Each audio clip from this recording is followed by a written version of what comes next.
अब तो तुरंत ही प्रसन्न होकर कहा, सुमित्रानंदन जाओ, माता आदि सभी सुहृदों से मिलकर अपनी वन यात्रा के विषय में पूछ लो, उनकी आज्ञा एवं अनुमति ले लो।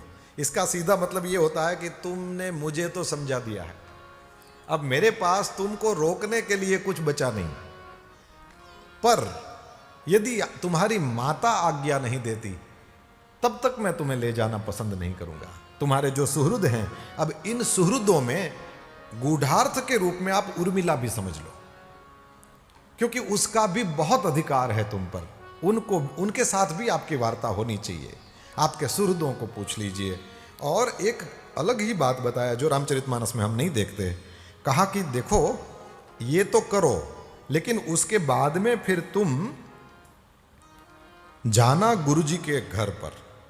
ये सारे जो दिव्यास्त्र हैं वो हमारे आचार्य देव के सद्म में पूजित रखे गए हैं, उन सभी अस्त्र शस्त्रों को भी तुम जाकर के ले आओ।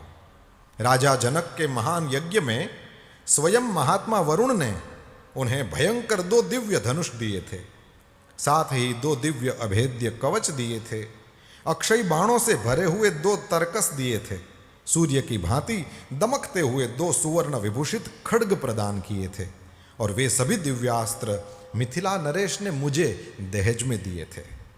उन सबको आचार्य देव के घर में हमने सत्कार पूर्वक रखा है।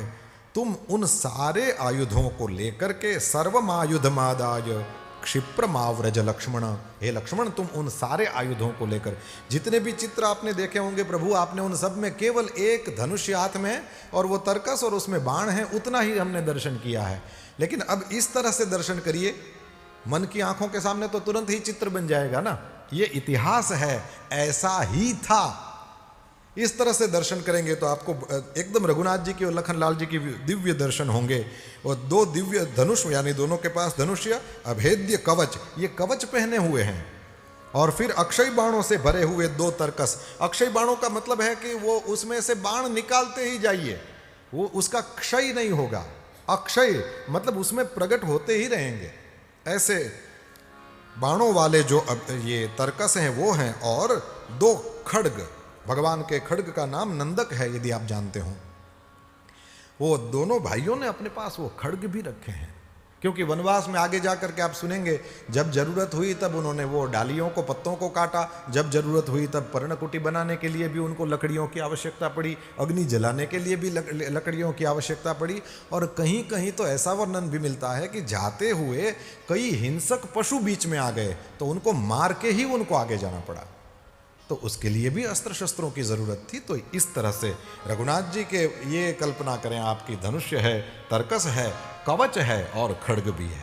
इस तरह से दोनों भाई सारे अस्त्र शस्त्रों को ले करके चलेंगे। गुरु वशिष्ठ जी के वहाँ जाते हैं, वहाँ से उन उत्तम आयुधों को लेकर के आते हैं।